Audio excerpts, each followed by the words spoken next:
नहमदुहु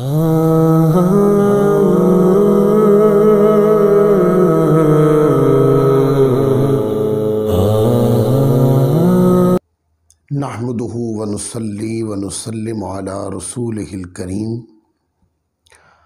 अम्मा बाद फ़अऊज़ु बिल्लाहि मिनश शैतानिर रजीम। बिस्मिल्लाहिर रहमानिर रहीम। या साहिबल जमाल व या सय्यिदल बशर मिन वजहिकल मुनीर लक़द नुव्विरल क़मर ला युमकिनुस सनाउ कमा कान हक़्क़ुहु बादस खुदा बुजुर्ग तुई क़िस्सा मुख्तसर व अहसन मिन कलम तरक़त ऐनी व अजमल मिन कलम तलिद निसाउ खुलिक़त मुबर्रअम मिन कुल्लि ऐब कअन्नका क़द खुलिक़त कमा तशाउ बलगल उला बिकमालिही कशफ़द दुजा बिजमालिही हसनत जमीउ खिसालिही सल्लु अलैहि व आलिही अल्लाहुम्मा सल्लि व सल्लिम व बारिक अला सय्यिदिना व मौलाना मुहम्मद व बारिक व सल्लिम व सल्लु अलैहि। अल्लाह रब्बुल इज़्ज़त को शुक्र है कि जिसकी तौफ़ीक ने हमें आज अपने दर्स मौजमुल औसत में हाज़िर होने की तौफ़ीक दी। आज मौजमुल औसत का दर्स नंबर 10 है और हदीस नंबर 810 से हम इसको शुरू कर रहे हैं। और इस हदीस पाक का जो मज़मून है वो अफ़ज़लियत सैयदना सिद्दीक़ अकबर रज़ियल्लाहु ताला अन्हु है। यानी इस हदीस पाक के अंदर सैयदना सिद्दीक़ अकबर की अफ़ज़लियत पर कलाम है। हज़रत मोहम्मद बिन हनफिया रज़ियल्लाहु ताला अन्हु कहते हैं, हज़रत मोहम्मद बिन हनफिया ये मौला अली शेर खुदा करमल्लाहु ताला वजहुल करीम के बेटे हैं। यानी इमाम अली मुकाम रज़ियल्लाहु ताला अन्हु इमाम हुसैन और इमाम हसन मुज्तबा के भाई हैं। बस इनकी वालदा और उनकी वालदा में फ़र्क है। यानी ये औलाद हज़रत मौला अली करमल्लाहु ताला वजहुल करीम की है। मोहम्मद बिन हनफिया ये सय्यदा फ़ातिमा ज़हरा के बेटे नहीं हैं, दूसरी ज़ौजा मोहतरमा के साहबजादे हैं। कहते हैं कि मैंने अपने वालिद मोहतरम से पूछा, यानी हज़रत मौला अली शेर खुदा करमल्लाहु ताला वजहुल करीम से पूछा कि रसूल पाक सल्लल्लाहु अलैहि वसल्लम के बाद सबसे अफजल कौन शख्स है। तो हज़रत मौला अली करमल्लाहु ताला वजहुल करीम ने अपने बेटे हज़रत मोहम्मद बिन हनफिया रज़ियल्लाहु ताला अन्हु को फरमाया कि हज़रत सय्यदना सिद्दीक़ अकबर रज़ियल्लाहु ताला अन्हु अफजल है। मैंने पूछा फिर कौन? आपने फरमाया कि फिर फ़ारूक आज़म रज़ियल्लाहु ताला अन्हु अफजल है। अब अफजलियत के मसले में जो लोग झगड़ते हैं वो देखें कि जब अफजलियत का फ़ैसला सहाबाए किराम की आसार से, फरमामीन से या हुजूर के हदीस से मिलता है तो फिर इस मसले में उलझने की ज़रूरत नहीं है। अब ये फरमान हज़रत मौला अली करमल्लाहु ताला वजहुल करीम का है।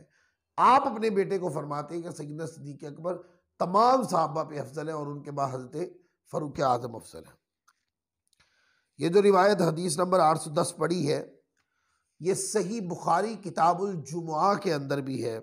हदीस नंबर 894 है, सही बुखारी उठा के पढ़े। फिर सही मुस्लिम किताबुल ज़कात के अंदर हदीस नंबर 1806 उठा के पढ़े तो मिल जाएगी। और सियासत्ता की तीसरी किताब सुनन इब्ने माजा के अंदर ये हदीस मौजूद है, किताबुल फितन हदीस नंबर 3993। लिहाजा ये मौजम औसत तबरानी में ही नहीं बल्कि ये जहाँ मुत्तफ़क़ुन अलैह है वहाँ सियासत्ता की तीसरी किताब सुनन इब्ने माजा में भी ये रिवायत मौजूद है। अफजलियत की बहस में बाज़ अहले सुन्नत कहलाने वाले लोग भी शामिल हैं। तो ये उनके लिए तो बहुत कवी दलील है कि इसको इमाम बुखारी ने भी लिखा है, इमाम मुस्लिम ने भी लिखा है कि हज़रत इमाम मोहम्मद बिन हनफिया से खुद हज़रत मौला अली ने फरमाया कि सय्यदना सिद्दीक़ अकबर अफजल है, फिर फ़ारूक आज़म अफजल है। आगे हदीस नंबर 811 है। इसमें आका अलैहिस्सलाम के लुआब दहन की बरकत से हाफिजा मजबूत होता है। ये इस मजमून के अंदर बयान किया गया है। इसको रिवायत किया हज़रत अबू हुरैरा रज़ियल्लाहु ताला अन्हु फरमाते हैं कि रसूलुल्लाह सल्लल्लाहु अलैहि वसल्लम ने मुझसे फरमाया, अपनी चादर बिछाओ। मैंने चादर बिछाई। हुज़ूर अलैहिस्सलाम ने सारा दिन मुझसे गुफ्तगू फरमाते रहे। फिर मेरे कपड़े में लुआब दहन मुबारक डाला। फिर मैंने अपना कपड़ा अपने सीने से लगा लिया।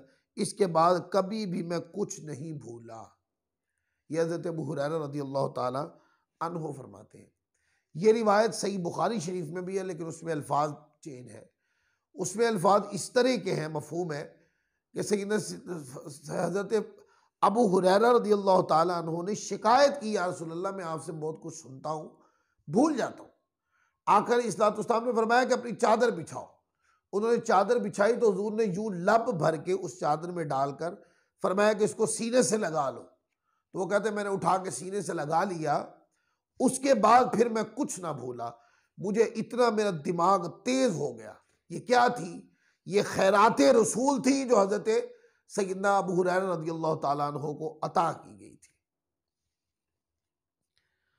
और यही रिवायत जिन लफ्ज़ों से इमाम तबरानी लाए हैं, इन्हीं लफ्ज़ों से मिलती जुलती इसी मजमून की रिवायत हदीस नंबर 812 के तहत भी ये रिवायत मौजूद है।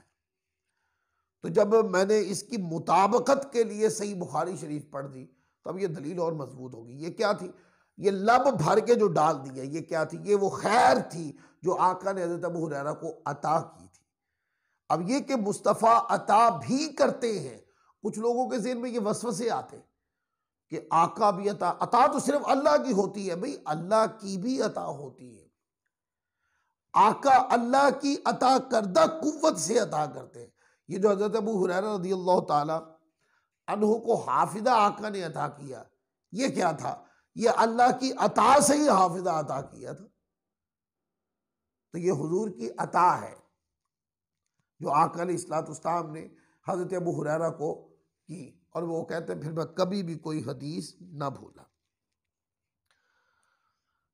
आगे हदीस नंबर 813 है। रसूलुल्लाह सल्लल्लाहु अलैहि वसल्लम साहबी रसूल फरमाते हमें फजर की नमाज पढ़ाई। फिर फरमाया, गुज़श्ता रात मेरे सहाबा का वजन किया गया। पहले अबू बकर सिद्दीक का वजन किया गया, ये वजन में भारी है। फिर उमर फारूक आदम का वजन किया गया, ये भी वजन में भारी रहे। फिर उस्मान गनी का वजन किया गया, ये भी वजन में भारी रहे। हुज़ूर अलैहिस्सलाम ने ये इरशाद फरमाया।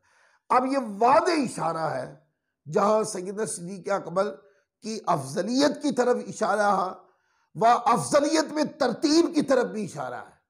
और जहां अफजलियत की तरतीब के अंदर की तरफ इशारा है, वहां फिर तरतीब खिलाफत की तरफ भी इशारा है। यह हुजूर की हदीस है और ये हदीस नंबर 813 है। और हदीस नंबर 813 जहां इस रिवायत को मौजमुल औसत के अंदर इमाम तबरानी लाए हैं, वहाँ इसी रिवायत को इमाम बैहकी ने सुननुल कुबरा के अंदर भी इसको रिवायत किया। हदीस नंबर 14,675 उठा के पढ़े। और फिर कई किताबों के अंदर ये रिवायत मौजूद है। अब इसके अंदर कितनी वाज़ेह दलील है हुज़ूर अलैहिस्सलाम की शान अक़दस की कि आका अलैहिस्सलाम ने तरतीब खिलाफत की तरफ, तरतीब अफजलियत की तरफ हुज़ूर अलैहिस्सलाम ने इस एक हदीस पाक से इशारा कर दिया। उसके बाद अगली हदीस जो है वो मौजमुल औसत की, ये जिल्द नंबर 1 के अंदर हदीस नंबर 832 उठा लें। 832 के अंदर हुज़ूर अलैहिस्सलाम के एक फरमान है जिसको हज़रत अम्मार बिन यासिर रज़ियल्लाहु ताला अन्हु फरमाते हैं कि जिसने सैयदना सिद्दीक़ अकबर और फ़ारूक आज़म पर किसी भी सहाबी को तरजीह दी, उसने मुहाजिरीन अंसार और 12,000 सहाबा की बेअदबी। अब ये क्या है? वो कसरत राय बता रहे हैं कि हज़रत अम्मार इब्न यासिर कि सहाबा में अक्सरियत के साथ अफजलियत की तरतीब ही ये मानते थे। सबसे पहले हजरत सैयदना सिद्दीक अकबर को अफजल मानते थे और फिर हजरत फारूक आदम को अफजल मानते थे। ये क्या है? ये अम्मार इब्न यासिर कौन है? बहुत सारे लोग सिफ़ीन के बाब में इन्हीं की रिवायत पढ़ के हजरत मुआविया रज़ियल्लाहु ताला अन्हु की तरफ सख्त अल्फाज मंसूब करते हैं ना, वही हजरत अम्मार इब्न यासिर रिवायत करते हैं कि सैयदना सिद्दीक अकबर और फारूक आदम रज़ियल्लाहु ताला अन्हु को तमाम सहाबा पर तरजीह अफजलियत है, और जो इनको कम करे किसी से तो कहते हैं उन्होंने 12,000 सहाबा किराम की बेअदबी की, उनकी राय को गलत साबित करने की कोशिश की। फिर आगे हदीस नंबर 868 की तरफ आ जाए। हदीस 868 के अंदर चूंकि बात चल रही है सैयदना सिद्दीक अकबर की अफजलियत की, तरतीब खिलाफत की, तो इसके ऊपर एक और हदीस पढ़ता हूं। इसके अंदर जहां खुलफाए राशिदीन के लिए जन्नत की बिशारत भी है और इसमें मुस्तफ़ा के इल्म गैब का वाज़ेह इशारा है। इस रिवायत के अंदर हज़रत ज़ैद बिन अरकम बयान करते हैं, लंबी हदीस है, हुज़ूर अलैहिस्सलाम ने मुझे भेजा और फरमाया तुम अबू बकर सिद्दीक के पास जाओ, तुम उनको उनके घर में चादर लपेटे बैठा पाओगे, भेज किसी को रहे, और उनकी वो कैफियत जो उनके घर के अंदर है। आका अलैहिस्सलाम यहां इरशाद फरमा रहे हैं, हाजिर और नाजिर की दलील भी है। आका ने फरमाया उनको कहना तुम्हें अल्लाह के रसूल सलाम कह रहे हैं और फरमा रहे हैं तुम्हें जन्नत की खुशखबरी हो। फिर वहां से चलना और सनिया पहाड़ी पर जाना, वहां पर तुम्हारी मुलाकात उमर रज़ियल्लाहु ताला अन्हु से होगी। वो सवारी पर सवार होंगे और उसके सर का बालों से खाली हिस्सा दिखाई दे रहा होगा, यानी उनकी टोपी मुबारक या इमामा मुबारक सिर का हुआ होगा। तो उसको कहना कि तुम्हें अल्लाह के रसूल सलाम कह रहे हैं और फरमा रहे हैं कि तुम्हें जन्नत की खुशखबरी हो। फिर बाजार में जाना, वहाँ पर तुम हज़रत उस्मान गनी को ख़रीदो फ़रोख्त करते हुए पाओगे। उनको कहना कि अल्लाह के रसूल सलाम कह रहे थे, तुम्हें जन्नत की खुशखबरी दे रहे थे, लेकिन बहुत सख्त आजमाइशों के बाद। अब कितने वाज़े दलाइल और हक़ाइक़, सिर्फ कल की खबरें ही नहीं है, हज़रत उस्मान गनी रज़ियल्लाहु ताला अन्हु के शहादत तक की तरतीब को भी मुस्तफ़ा जिक्र फरमा रहे हैं। फरमाया कि तुम जन्नती हो और ये जन्नत तुम्हें बड़ी तकलीफों, इस जन्नत के रास्ते में बड़ी तकलीफें हैं। हजरत सैयदना सिद्दीक अकबर को तकलीफें क्या आई? आप मानीने ज़कात खड़े हो गए थे, गुस्ताखान रसूल मुसैलमा कज़्ज़ाब खड़ा हो गया था, और फितने पे फितना, बिदआत और मुहदसातुल उमूर के फितने जन्म ले रहे थे, और सैयदना सिद्दीक अकबर उनके साथ बरसरे पैकार हुए, लड़े। हजरत फारूक आज़म रज़ियल्लाहु ताला अन्हु आपको शहीद कर दिया गया, ऐने मस्जिद आपको खंजर मारा गया, ऐने इमामत। हजरत उस्मान गनी कुरान मजीद की तिलावत कर रहे थे जब आपको शहीद कर दिया गया। तो वो वाक़यात नजर मुस्तफ़ा में थे कि मेहराब में खड़े फारूक आदम के ऊपर खंजर मारा जाएगा, और घर में तिलावत कुरान करते हजरत उस्मान गनी के ऊपर हमला होगा, शहीद कर दिए जाएंगे, और मेरे सिद्दीक़ अकबर मानीने ज़कात के साथ बरसरे पैकार रहेंगे और मुर्तद्दीन के खिलाफ बरसरे पैकार होंगे, गुस्ताखान रसूल के खिलाफ बरसरे पैकार होंगे और दीन की खातिर लड़ जाएंगे। वो तमाम तकलीफें, सौबतें, परेशानियां हुजूर अलैहिस्सलाम देख रहे थे, और फरमाया कि फिर जन्नत है। अब वो लोग जो सैयदना सिद्दीक़ अकबर को आका के विसाले ज़ाहरी के बाद मुसलमान ही नहीं मानते, वो शिया लोग गौर करें यहां पर कि ये तो बिशारत ही उनके आका अलैहिस्सलाम के विसाल के बाद वाले वाक़े की तरफ इशारा है, और फरमा रहे हुजूर कि तुम जन्नती हो, और मुतलकन फरमाया कि तुम जन्नती हो, लेकिन ये फरमाया कि तुम्हें तकलीफें बहुत आएंगी। तकलीफें उन्होंने दीन की खातिर बर्दाश्त की। अब आप देखें यहां पर हजरत सैयदना सिद्दीक़ अकबर की जहां जन्नती होने की अलामत को बयान किया गया और आपकी शान जन्नती होने को बयान किया गया, फ़ारूक आज़म के जन्नती होने को, उस्मान गनी रज़ी अल्लाह ताला अन्हो के जन्नती होने को बयान किया गया, वहाँ जब भेजा सिद्दीक़ अकबर की तरफ, हज़रत ज़ैद बिन अरकम बयान करते हैं कि जब मुझे भेजा तो फरमाया कि सिद्दीक़ अकबर इस हाल में होंगे, और वो उस हाल में पाए गए। हज़रत उमर फ़ारूक आज़म सवारी पर सवार होंगे सनिया पहाड़ी के पास, तो वो उसी तरह पाए गए। हजरत उस्मान गनी बाजार में सौदा खरीद रहे होंगे, वो उसी तरह पाए गए। देखा कि नजरे मुस्तफा हर दीवार के पीछे का देख रही थी, हर दीवार के पीछे का हुजूर अलैहिस्सलाम देख रहे थे।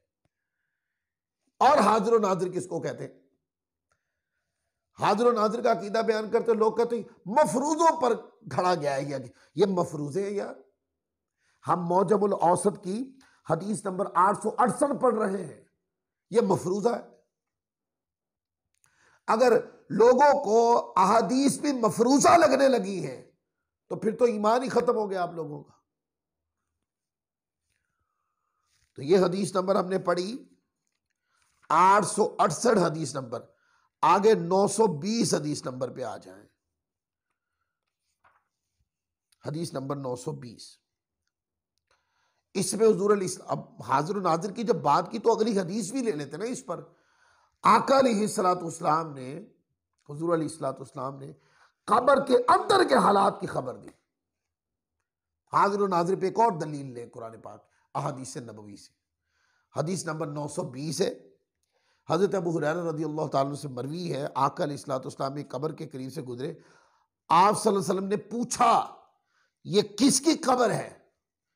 साहबे किराम ने कब्र वाले का नाम बताया। आपने फरमाया 2 रकतें इस शख्स को तुम्हारी पूरी दुनिया से ज्यादा महबूब है। यानी कब्र के अंदर ये इसकी कैफियत है, ये तड़प रहा है, ये चाहता है कि 2 रकत पढ़ने की जजा हासिल करना चाहता है। जहां इसमें तरकीब थी कि इबादत का कोई लम्हा कज़ा नहीं होना चाहिए, इबादत का कोई जुज कज़ा नहीं होना चाहिए, वहां अंदर जो कब्र के अंदर लेटा है उसकी कैफियत को सहाबा के सामने बयान कर दी है। जमीन के ऊपर पर जमीन के अंदर की भी खबर मुस्तफा रखते हैं। ये मुस्तफा की शान रूहानियत, शान मुशादा का आलम ये है। ये क्या है? ये मुस्तफा के हाजिर नाजिर होने की ही तो दलील है। रूहानी तौर पर जमीन पे खड़े होकर जमीन के अंदर के हकाइक के ऊपर मेरे मुस्तफा की नजर है। फिर आगे देखें 954 हदीस नंबर देखें। 954 के अंदर वही रिवायत जो पीछे हम पढ़ा है वो दोबारा पलट के आई। वो रिवायत हज़रत अबू हुरैरा रज़ियल्लाहु ताला अन्हु से मरवी, आका अलैहिस्सलाम ने फरमाया जिसने ख्वाब में मुझे देखा उसने वाकई मुझे ही देखा, क्योंकि शैतान मेरी शक्ल नहीं बना सकता, यानी मेरी शक्ल में मुतशक्किल नहीं हो सकता।